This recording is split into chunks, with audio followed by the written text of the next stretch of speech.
What's up, Ego Hackers? Welcome to the show. It's Cutting Edge podcast with C.S. Joseph. This is April 2023. And by now, you folks have been wondering, like, why the hell? What's up with the porn stash, Mr. C.S. Joseph? Because, like, obviously, that's too many. That's too many steps too close to Hitler. You know what I'm saying? So I figured that would be the case, and I figured that would be your folks' reaction.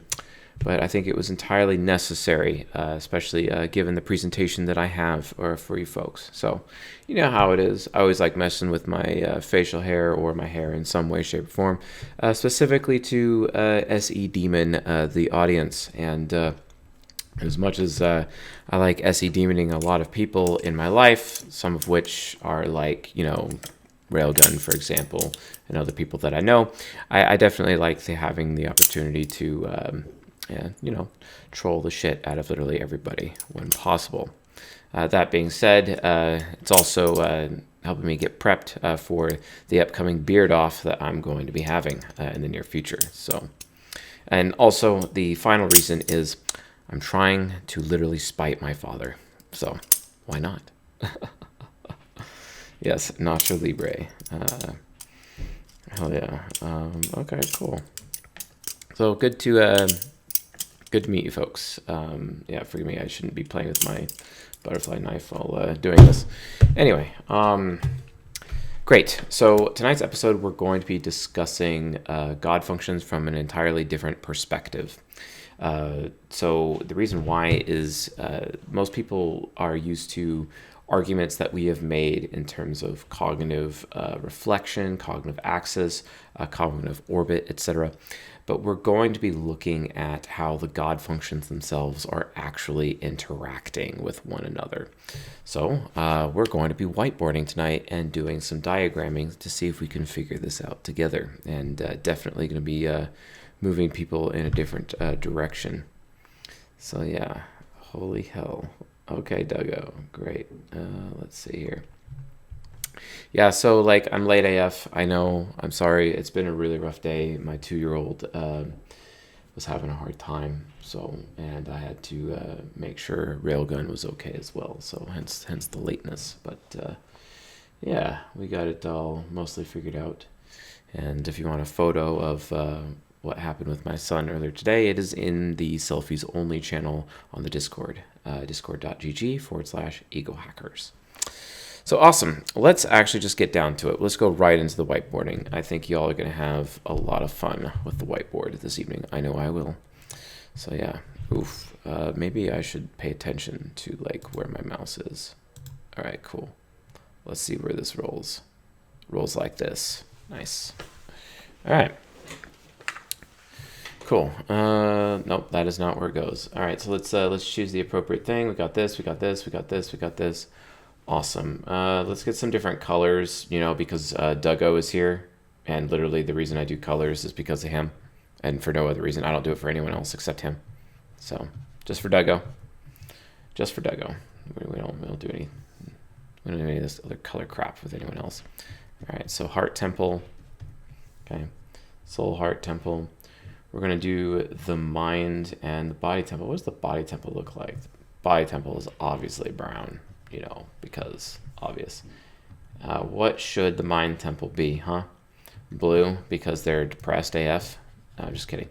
Well, they do have ISTPs in them, so, just saying. Anyway, yeah, soul, mind, body, and then let's actually move it over to, let's see what they're actually being discussed. I know I did the colors wrong, okay? God. Holy shit. All right. So, you never know what CSJ is going to do with his hair next. You just never know. I don't know. I do shit, and then, like, all of a sudden things just bounce like a basketball. Okay, so Soul Temple. What does Soul Temple care about? Let's actually put in the God functions right now. No, actually, no. So character matters, identity, etc. That's what the Soul Temple cares about. Passion for my Heart Temple, loves it some passion. Learning, teaching, okay? And the body temple, which is ultimately legacy. Legacy, awesome. Okay, and let's actually get the actual freaking functions in there. All right, so we're gonna do perception functions first. So extrovert intuition, followed by that was actually dumb. Let's not do that. Let's literally not do this. All right, cool. Let's go back to our regularly scheduled program. Perception functions first. We're gonna do extrovert intuition, introvert intuition, extroverted sensing, okay? And then we have the body temple, which is introverted sensing. Then we're going to do the, let's see here. Let's do the judgment functions, introverted feeling, okay? Extroverted feeling, okay? And then mind temple is introverted thinking, naturally. And then we have extroverted thinking, okay? Cool. And then we're going to torture everyone even more by using yet another color that we haven't used yet. So let's do some pink. Duggo, I'm gonna probably need you to correct me if I make a mistake. So be ready to call me out in the chat, TI Hero. All right, get it done. Need you to do that for me. Let me adjust my thing here. All right, awesome. All right, yeah, I'm gonna win the beard off, just so you guys know. By the way, I'm being recruited to become a volunteer firefighter. What do you guys think about that? Should I do that? All right, cool.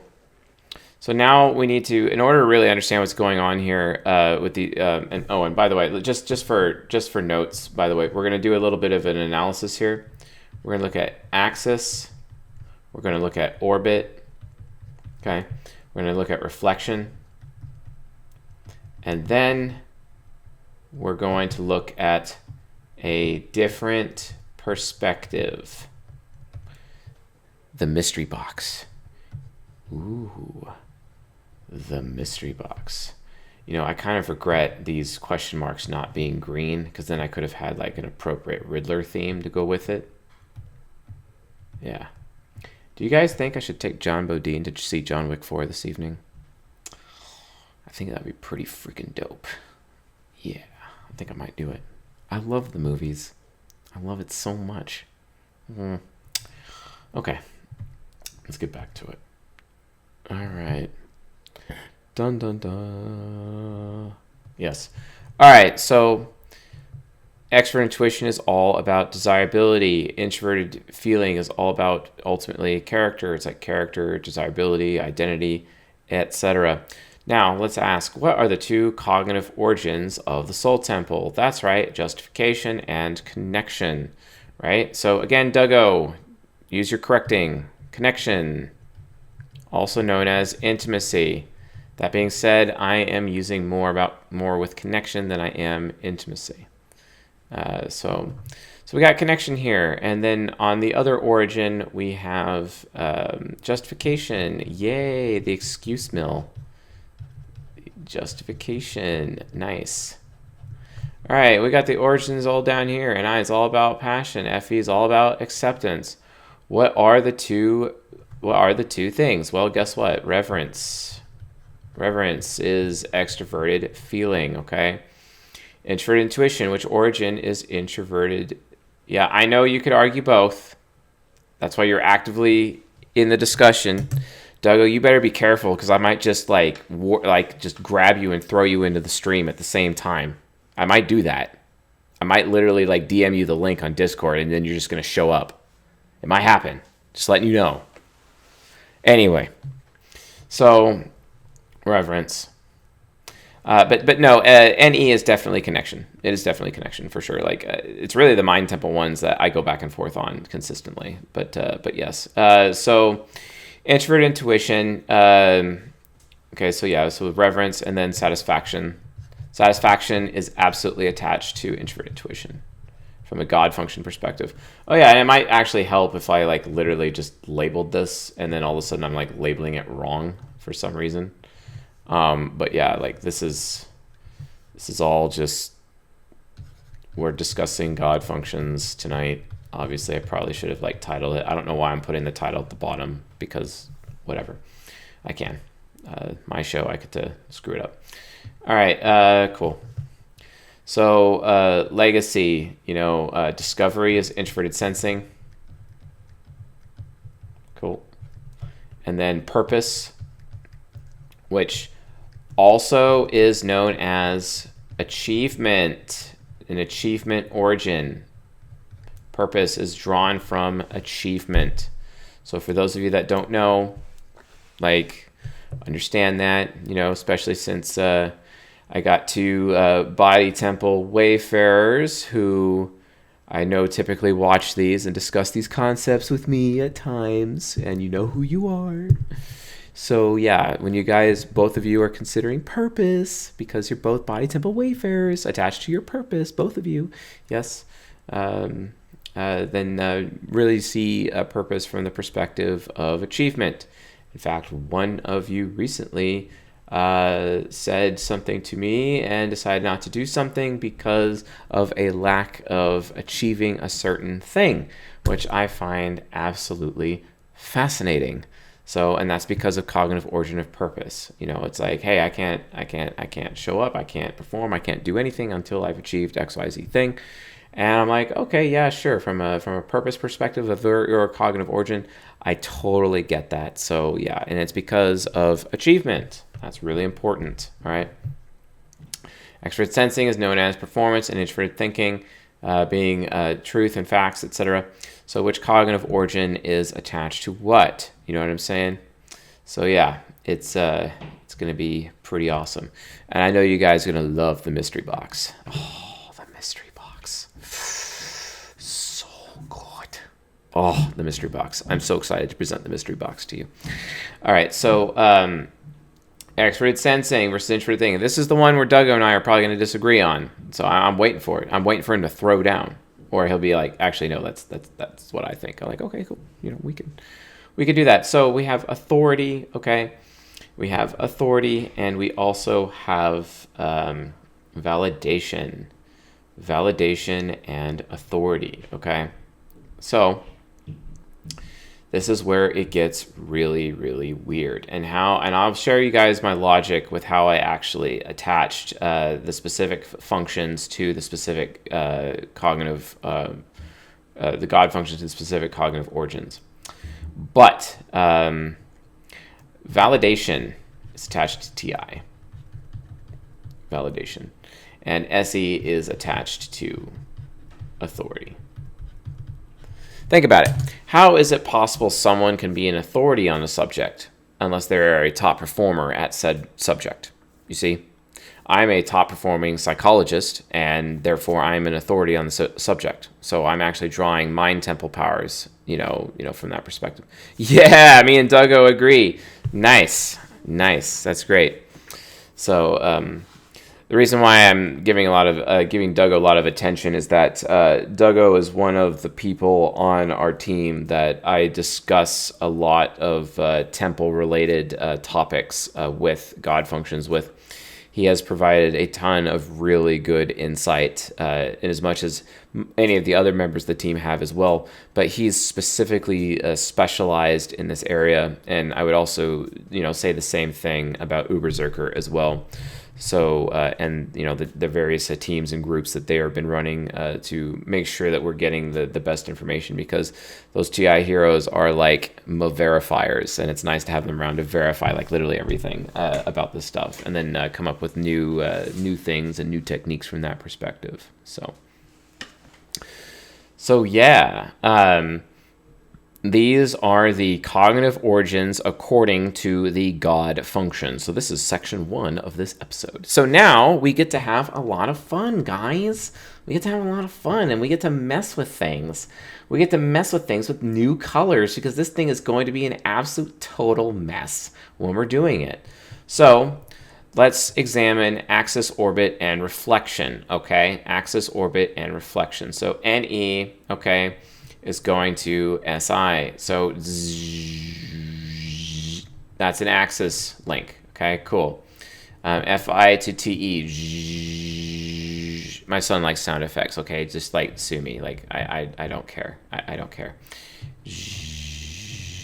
Axis again, and then axis again. All right, so now we have our axis links. That's pretty awesome. Okay. So yeah. Oh, by the way, if you guys ever heard me talk about the God grid, this is kind of like the prototype of where the God grid comes from. Just letting you know. Just letting you know. All right, so we have that relationship figured out from the axis perspective. Let us move on to a new perspective. Let's see here. What other colors can we use? We have purple. All right, no, we've already used purple. I don't want to use purple. Let's use something else. We've already used gray. We've used black. I can't use white. That would be weird. All right, let's do yellow then. Okay, so orbit. So Ni to Ne. Fi to Fe. Now, if you notice something, how we've always talked about how the soul, okay, folks? So this is really important, really, really important. You can use red ink for this.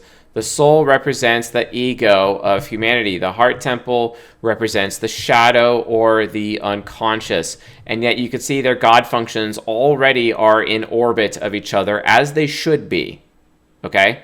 You guys see what I'm seeing here? You guys paying attention? Like all this stuff links together. Okay, this is like really important. All right. All right, so SE and SI. Yeah. And then TI and TE. Same thing, okay?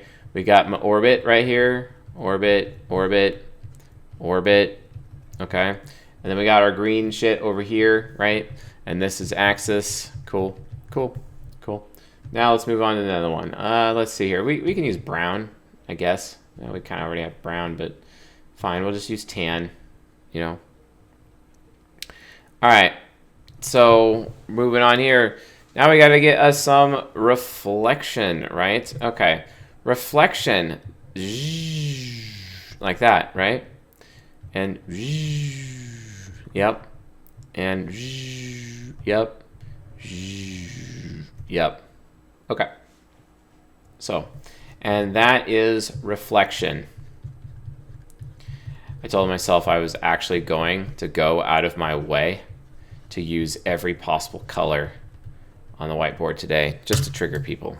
You know, SE Demon.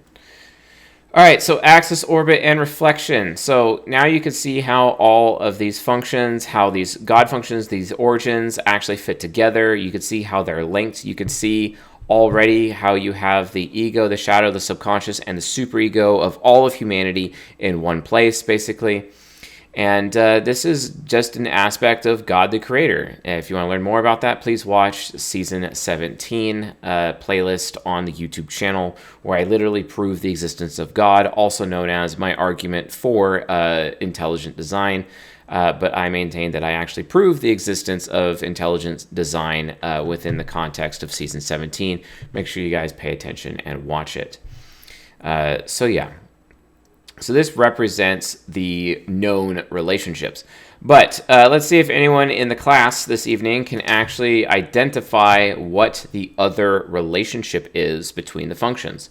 We spent so much time talking about axis. We spent so much time talking about orbit. We spent so much time talking about reflection throughout, studying the science and the like. And I need to know if anyone in this audience can spot the additional, what is missing? What is the missing link? What is in the mystery box? What does the mystery box say? Okay. Does anyone know? Anyone know what's in the mystery box? Anyone? Anyone? What could it be? What's the missing pattern? It should be right in front of you. What's the missing pattern? Anyone? Bueller? Bueller? Bueller? Bueller?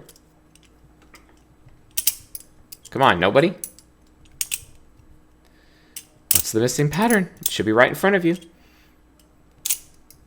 Where's the additional? Where did the functions link up again? What's the mystery box? Okay. No one knows. Everyone gave up. Everyone's stumped. Cool. All right. I'll use red ink for this. Make it a little bit easier on all of us to see. Red ink. Okay. This relationship right here. Right?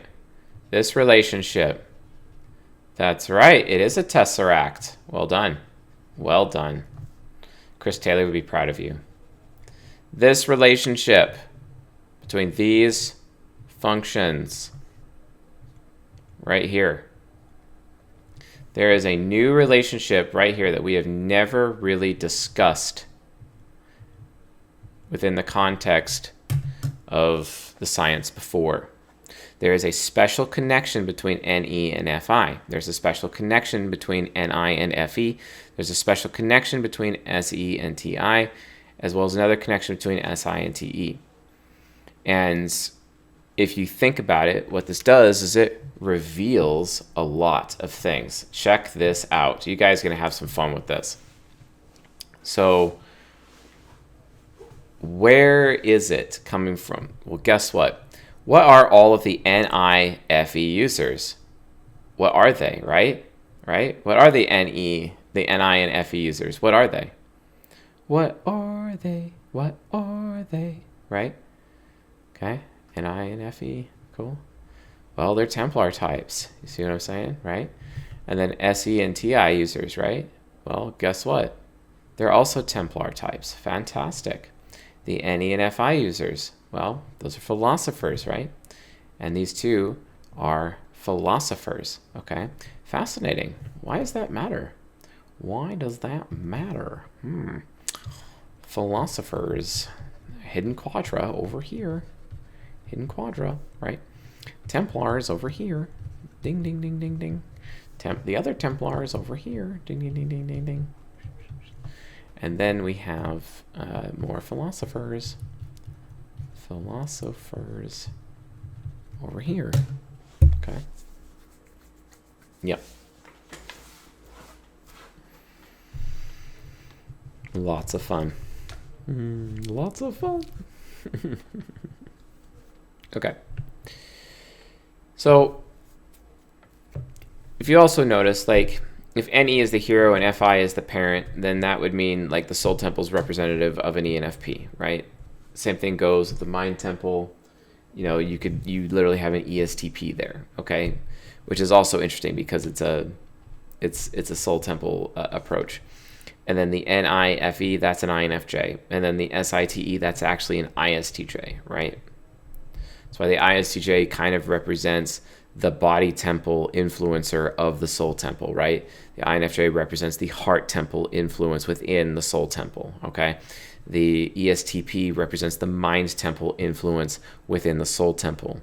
And the ENFP represents the actual true soul of the soul temple, which means the truest soul and the one who has the biggest, largest perceptional capabilities, and the person who wields forgiveness for humanity is ultimately, at the end of the day, the reason why, obviously it's the heart temple that will save humanity, but it cannot do that without the soul of the ENFP starting the process while the heart temple finishes the process, etc. It's so fantastic. So now you have this view, and I'm not going to talk much about this view very much, but you have this view. Have you guys ever heard of a concept of hyperthreading? Okay. Hyperthreading is like when you have a processor chip, okay, a CPU, and it's doing calculations underneath on one side of the CPU, but then they hyperthreaded it, so it's like they gave another side of the CPU, so it's basically like two CPUs sandwiched on top of each other, because before a CPU would just plug in on the bottom and it would just process stuff, but now the CPU has needles on the top, and so it can be plugged in on the top at the same time, and it's hyperthreaded. It allows it to do processing on both sides. So what you have to realize is that this has a reverse image, a reverse mirror, basically, on the other side, which translates the God functions in a completely different direction. And that includes their polarity between positive and negative charges as well. It gets so complicated because it basically makes the model three-dimensional, or technically four-dimensional, and I can't exactly whiteboard that out for you. That's just literally how complicated this is, okay? And This is literally, understood as a result of the mystery box relationship between the specific functions themselves, okay? Right? But let's discuss the God functions first, okay? Remember, every single type that is a member of the Soul Temple cares about being desirable and having that connection. They care about being a really, really good person. Even though the ESTP has any demon, they really want to be desired. They really want, to be a person of good character. And then from a Heart Temple perspective, Heart Temple people are all about their personal freedom. Even though I don't have NI in my top 4 functions, personal freedom is extremely important to me. And even though INTJs have extroverted feeling trickster, they very much care about acceptability, because from their perspective, the more acceptable they are, the more reverence, the more deep respect that they get from other people, right? The ENTJ has SI trickster, but they still very much care about exploration and discovery. It's still everything to them, right? SE trickster in the mind temple belonging to INFPs, but INFPs are always trying to increase their performance in some way, shape, or form. They're all about performance still and having that authority. So yes, the other quadras are mirrored and flipped. That's right. That's right. And I would like to challenge Duggo and his peeps to come up with that model appropriately, because then he'll realize where I'm going with that model. But I'm not going to mention that here in the context of this episode. Not going to mention here. I'm sure he knows the reason why. It's because we'll have to discuss that and then talk about that in a future episode. But yes, the hyperthreading is there, okay? So yeah. This is more of like the conscious, right? These temples, these things are conscious, but then we're going to be talking about the unconscious side of this model, okay? The unconscious side of the model, which is very, very fascinating. And that has a lot to do with the relationships between these functions, okay?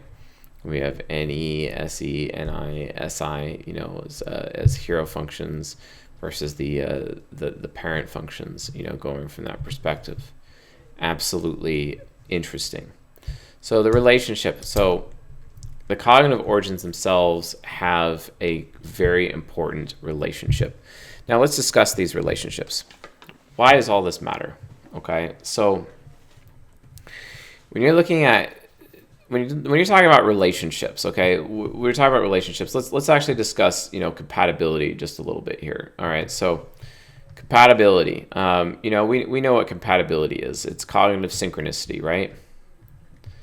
Synchronicity. Cognitive synchronicity matters, okay? But why does it matter? The thing is that the God functions from a cognitive synchronicity perspective, also matter. But again, synchronicity is typically known as orbit, right? That's typically what cognitive synchronicity is. They are in synchronous orbit of each other, okay? And that's typically the direction that we've gone with it. Axis is kind of more of an opposing power, right? And axis is ultimately asynchronous. So asynchronicity is axis. Okay. But ultimately, axis, orbit, and reflection, these represent this is if you think about it, this is still a 3-dimensional model. Okay, it's still 3D. In order to bring it into 4 dimensions, because that's what we have to do, we have to have the mystery. The mystery is the 4th dimension, basically, right? So what is the relationship between these functions? Well, it's obviously because it's the cognitive origins that represent the God functions within the specific temples themselves, okay? But when you're going to look at synchronicity from an orbit perspective, think about it this way. Notice how satisfaction and connection are there. Well, guess what? Those cognitive origins themselves are compatible with each other, right? Satisfaction leads to connection. Connection leads to satisfaction, basically. Same thing for justification and reverence. If people revere me, I am justified, right? Or if I have justification, that means people will revere me. And it goes back and forth. You can look at other, same thing with authority and discovery. If I discover this new thing, that means I'll be given authority. Or if I already have the authority, that means I'll have the freedom to discover new things. I'll be able to explore. If I know my purpose, then I will receive validation, right? Or if I am already validated, then my purpose will become clear. That's literally the relationships that we have there, okay? Or, from an access perspective, okay? Like I explored this thing, which means I get more connection, okay? Or I discovered this thing, so people will be way more connected to me. Or I have a lot of connections, which means I'll be able to explore new opportunities, okay? So access also matters when it comes to cognitive origins, okay? So you got to think about it. Your cognitive origins all fall under this relationship in terms of the God functions, okay? Axis, orbit, and reflection, okay? And because of these relationships, all right, you can see how the origins, like we remember what we were talking about with the Rosetta Stone and the Ego Hacking by Text Masterclass, okay? Each of the cognitive functions are producing and consuming, okay, at any given time. Here's the thing. What you want to ask yourself, and Duggo, this is also for you, man. This is also for you. You have to ask yourself, when it comes to axis, orbit, and reflection, which one is producing, which one is consuming, and when does that reverse, okay? This is the key to understanding what we've been discussing, known as chaos functions versus God functions. Where does the polarity change when it comes to production and consumption of the specific cognitive origins according to the God functions when you look at axis, orbit versus reflection, okay? Because if you notice, when I'm making statements, okay, think about it. Like when I'm making statements, it's like, oh, I'm going to be connected to more people because I have discovered this new thing. That's an axis argument, but it's going one way, right? What if it goes the other way? Hey, I discovered this new thing. That means I'm going to end up getting a lot more connections from people. You see what I'm saying? That's a reverse polarity between production and consumption. Well, it's a two-way street between every single axis, orbit, and reflection when it comes to the God functions themselves, okay? And you have to think about which one is producing and which one is consuming. Why? Well, like for example, using red ink just to visually portray it. Okay, am I going forwards on this axis line, or am I going backwards on this axis line? And if it's going backwards, that means the role of production and consumption is going to reverse, basically. And then how does that work for the hyperthreaded mirrored image of, the chaos functions? How does that work? You see what I'm saying? All of that matters. That's why the system is an extremely complex model when it comes to analyzing the entire cognition of the collective unconscious itself. But what I'm showing you here, folks, this is the collective conscious, okay? But in order to actually be able to map the collective unconscious, we'd have to understand the chaos functions. And to understand the chaos functions, we have to understand which origins are synchronous, asynchronous, reflected, which ones are being produced and consumed based on each of those, and what is the fourth mystery relationship between the God functions themselves. What is the relationship between NE and FI? Okay. What is the relationship between NI and FE? What is the relationship between SE and TI? What is the relationship between SI and TE? Okay. So when you look at the mirrored version, right? It's like, what is that going to look like? And that's why I think that's kind of where reflection is going to come into play to a point. It's just, is the reflection, on the hyperthreaded side going to be from an intuition versus sensing perspective? Is it going to be from an extroverted or introverted perspective? Because what is conscious seems to be dictated, from that point of view, dictated from how the functions are introverted and extroverted. think from the chaos functions, it'll actually be based on, you know, what is sensing, what is intuition, what is thinking, what is feeling, basically. And it won't matter so much what the introversion or the extroversion actually is, you know, from that perspective, right? There's that fourth relationship. But then also there's another relationship, and that other relationship is basically something that we already know of, okay? So let's look at that for a second. Let's look at that other relationship, and maybe that relationship will help reveal what we know in the context of the mystery box. Let's find out, okay? Obviously, there's yet another way of looking at this, right? So we also have, hold on. Maybe the God functions in this conscious mode, maybe the God function of the conscious mode is basically gateway, right? What if the chaos functions were for guidance in terms of the cognitive circuits, huh? What if those are actually the guidance God functions versus the gateway God functions, which these seem to be? Have you ever thought of that? Have you? Very fascinating. When you look at it from the perspective between gateway versus guidance, that too is another thing. Another vector of consideration. Let's go even deeper than that. There's also another relationship. What does NI have a special relationship with? There's another relationship, guys. Oh my God, I'm just burying you people. But why not? Let's do it. Let's use brown. Check this out. NI also has a relationship directly with FI. Huh. Wait a minute. Is this the gateway to chaos? Oh, but why would that happen? What's so special about NI and FI, guys? What's so special about them together? What do they do? Wait a minute. There's another one. What about NI and TI? What relationship do they have? Is that another pathway to chaos? Chaos functions? Chaos functions versus God functions? What does that mean?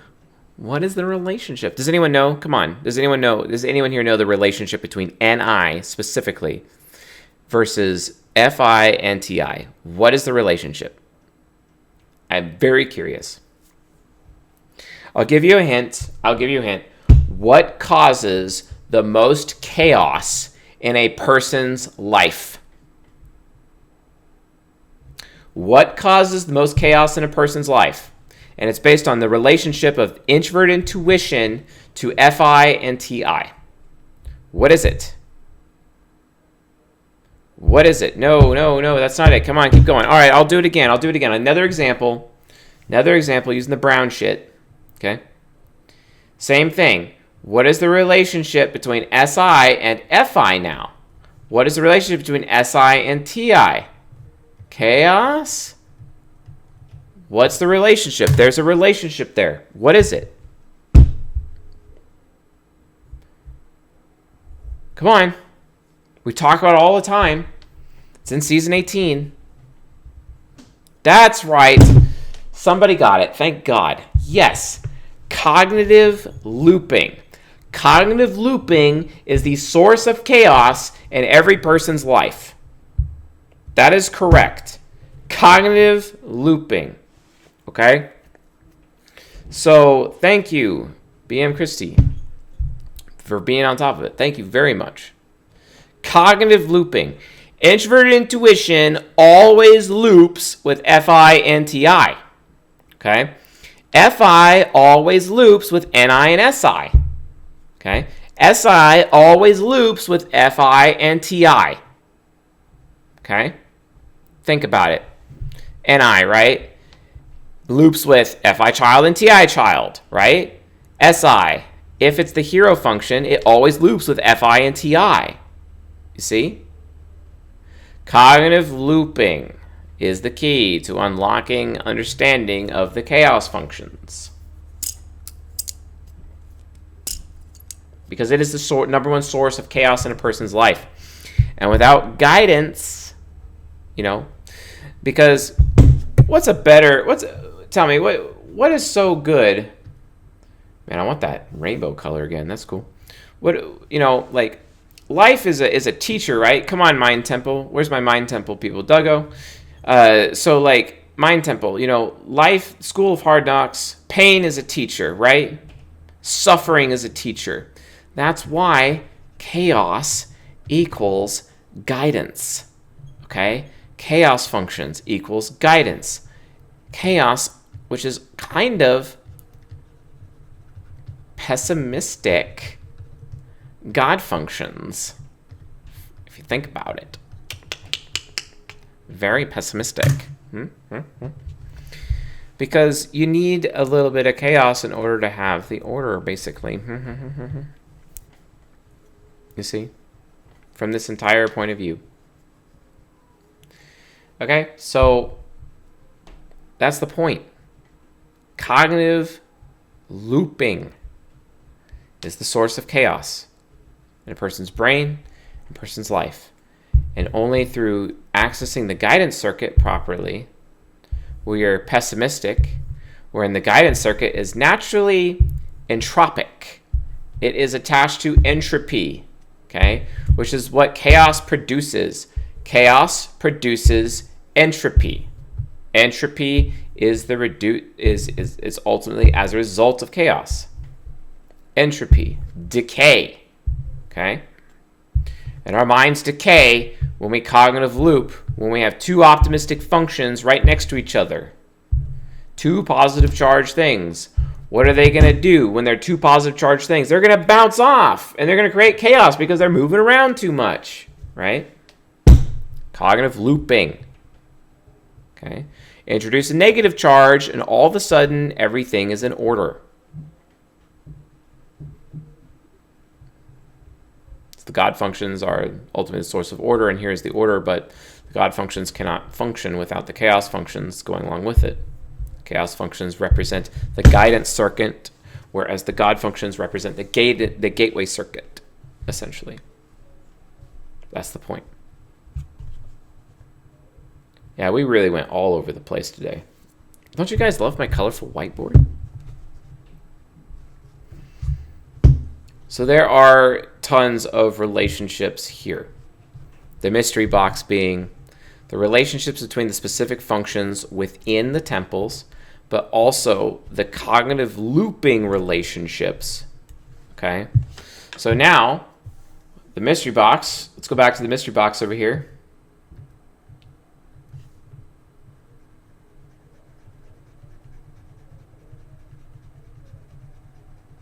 This is a relationship between functions that should always be remembered, always. And that is loops.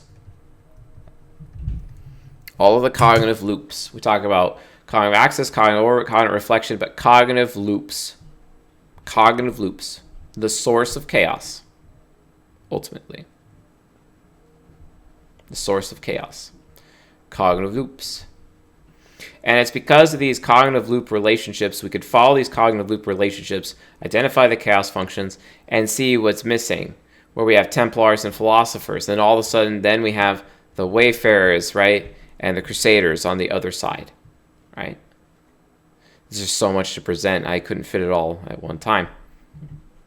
So this is where it comes from. Pessimistic functions, chaos is ultimately the guidance circuit. God functions represent the gateway circuit, ultimately for all of humanity's psyche, essentially. So yeah. All right, that concludes my presentation for today. Hopefully you guys enjoyed it, and hopefully you guys' brains melted because cutting edge. All right. Anyone have any questions about today's episode? Any questions real quick before we go? Some questions I will be willing to answer. Some questions I will not be willing to answer. Hopefully you folks enjoyed the mystery box. Loops.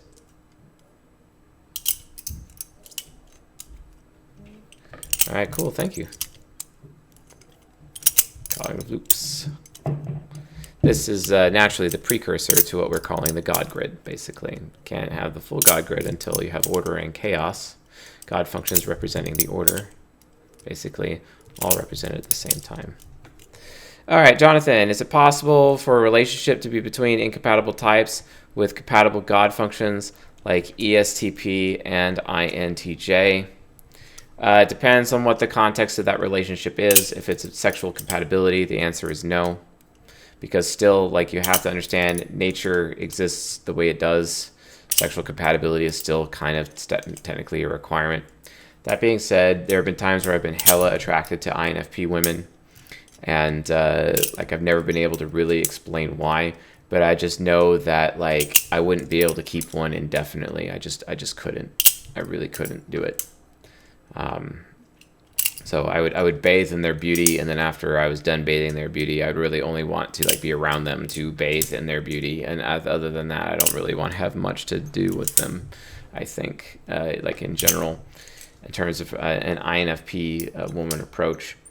It's been, you know, like, and obviously, you know, it's not wise for a man to say never. It's just that, like, being able to form a long-term connection with one for myself has been extremely difficult because, you know, sometimes they'll take the initiative and make unilateral decisions without me, which is really frustrating.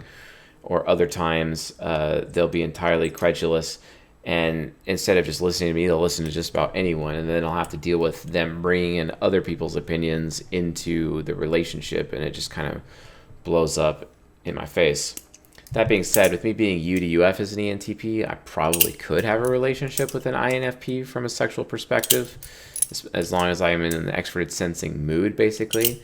But I'm not entirely sure I'd be able to keep her comfortable all the time, much less be around her 100% of the time, which would be difficult. So the creation of wayfarers and guardians, you mean, yeah, wayfarers and crusaders, you mean, from chaos? Yes, that is correct.